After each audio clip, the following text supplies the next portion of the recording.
Programme में आने में थोड़ा सा देर हो गई मेरे को, और अगर मैं यहाँ नहीं आ पाता तो शायद अपने आप को ज़िंदगी भर माफ़ नहीं कर पाता। आगरा की सरजमी पर आके आपने ये जो रोशनाई जगाई है, ये वाकई में हम तो उस अल्लाह ताला से दुआ करेंगे। जी हाँ, अल्लाह ताला से दुआ करेंगे कि आप जैसे 10-20 और नेक दिल और इतने पढ़े लिखे, इतने इंटेलेक्चुअल आदमी और पैदा करें, जिससे कि जाके आप भारत का कोना कोना, देश का कोना कोना रोशन करें। तहे दिल से स्वागत आपका। मेरा एक छोटा सा सवाल से पहले थोड़ा सा, एक हमारे भी गुरु ग्रंथ साहब के अंदर गुरु नानक साहब ने पूरी दुनिया का चक्कर लगाया, जिसके अंदर मक्का मदीना भी शामिल है।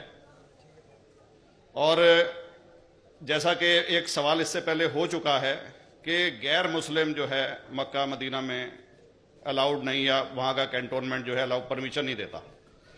मगर ये तो तय है, आप मानते हैं, इस्लाम मानता है, हम मानते हैं, हमारे ग्रंथों के अंदर दर्ज है। गुरु नानक साहब के 2 चेले थे, एक बाला और एक मर्दाना, एक हिंदू और एक मुस्लिम। मर्दाना की बहुत ख्वाहिश थी कि मुसलमान जब तक पूरा मुसलमान नहीं कहलाने का हकदार, जब तक कि वो काबा का दर्शन ना कराए, तो गुरु नानक साहब उसको लेके और काबा गए। हमारे ग्रंथ के अंदर जो दर्ज है कि जब वो वहाँ पहुँचे, उन दिनों बहुत लंबा ये किस्सा है, 1 साल लगता था, और वो रूट सारा उसका वर्णन है। और वहाँ जब मक्का जो मस्जिद के बाहर साथ ही एक दीवार थी, जहाँ पर के भारत के जो मुसलमान दर्शन करने जाते थे काबा के, वो उनको वहाँ ठहराया जाता था। वहाँ की देखभाल जो करता था वो मुल्ला जीवन करता था।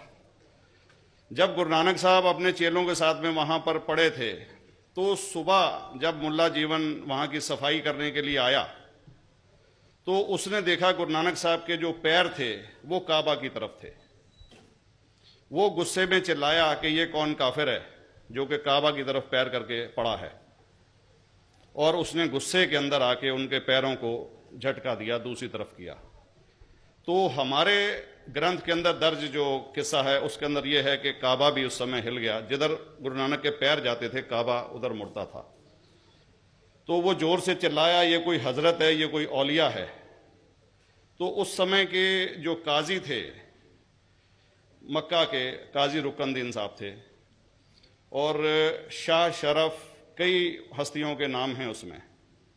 तो मैं ये जानना चाहता हूं कि ये वर्जन को आप मतलब एग्री करते हैं, और करते हैं तो इसका हमारे मुस्लिम ग्रंथों के अंदर किस तरीके से उल्लेख है, ये कृपया बताएं। भाई साहब ने एक सवाल पूछा अपने गुरु ग्रंथ साहिब के मुतालिक, और अल्हम्दुलिल्लाह मैं भी गुरु ग्रंथ साहिब पढ़ चुका हूँ। और जिस तरीके से, क्योंकि वक्त मुख्तसर सा होने की वजह से मुझे वक्त नहीं मिला कि गुरु ग्रंथ को भी कोट करूं।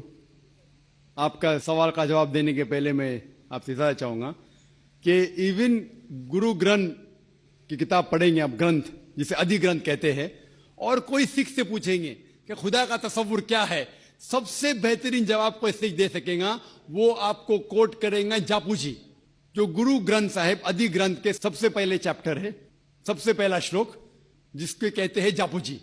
इसके मानी है कि God is true, he is only one, he is not begotten and is free from fear and want. क्योंकि मैंने अंग्रेजी में पढ़ा हूं, इसलिए मैं अंग्रेजी में उसे कह रहा हूं कि खुदा एक ही है, वो हक है, और वो ना किसी को जना है ना किसी को जनेगा, और वो इमॉर्टल है, ना कभी मर सकता है। और इसको सिखिज्म में जो खुदा को कहते हैं Omkara, in manifest form he is Omkara, and unmanifest form he is एक ओमकारा। और कई इसके एट्रीब्यूट्स है, मिसाल के तौर पे परवरदिगार, अकल, और उसे रहीम कहा गया है, Wahe Guru as one God कहा गया है, और it is strictly against idol worship and अवतारवादा।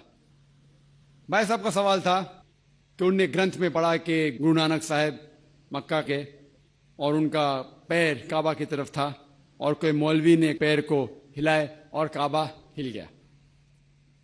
क्योंकि ये age of science and technology है, अगर कोई चीज जो किताब हजारों साल पहले लिखी गई है, 10,000 साल या 4,000 साल, तो शायद उसके बारे में हिस्टोरिकल रिकॉर्ड मिलना मुश्किल है। हालांकि इवन जीसस क्राइस्ट के बारे में 2,000 साल हिस्टोरिकल रिकॉर्ड है क्योंकि सिखिज्म जो एक एकदम नया मजहब है, जितने मजाहिब के मुकाबले हिंदुस्तान में नया है, कुछ सैकड़ों साल पहले 15th सेंचुरी में, toward the end of the 15th century, Guru Nanak साहब जो पंजाब के थे, ये मजहब तो कायम हुआ हार्डली 400-500 या 400-500 साल। और अगर ये मान लो, सपोज मिसाल के तौर पे मान लो, मैं क्यों कह रहा हूं कि मैं नहीं चाहता हूं किसी को बुरा लगे, मान लो ये सच है, मान लो अगर 400-500 साल पहले अगर ये होता था कि काबा इधर से उधर हिल जाता था, तो हिस्टोरिकल रिकॉर्ड में बिल्कुल लिखा होता था। और कई हिस्टोरिकल रिकॉर्ड में ये नहीं कि काबा हिला इधर उधर, कई हिस्टोरिकल रिकॉर्ड आप देखेंगे। हिस्ट्री इतनी अल्हम्दुलिल्लाह 800-900 साल पहले, 1000 साल पहले जो मुगल ने किए, बिल्कुल लिखा हुआ हिस्टोरिकल रिकॉर्ड में। तो ये कहना कि गुरु नानक साहब वहां गए और काबा हिल गया, ये बिल्कुल साइंस के खिलाफ है, क्योंकि साइंस में कोई भी रिकॉर्ड नहीं है, वहां के देश के रिकॉर्ड में कहीं भी नहीं कि काबा हिला। तो इसलिए हम कहते हैं कि हो सकता है ये गलती से किसने लिखा होगा, न कई किस्से कहानी। ये मैं तस्लीम करता हूं कि गुरु ग्रंथ साहिब में कई चीजें सही है, हक की बात है, लेकिन ये तस्लीम करना कि काबा हिल गया, ये बिल्कुल साइंस के भी खिलाफ है, साइंस के खिलाफ है। और इस्लाम में भी ये नहीं है। लेकिन ये कहना कि कोई गैर मुस्लिम जा सकता है, मुमकिन है, चुपके से कोई गया तो हो सकता है,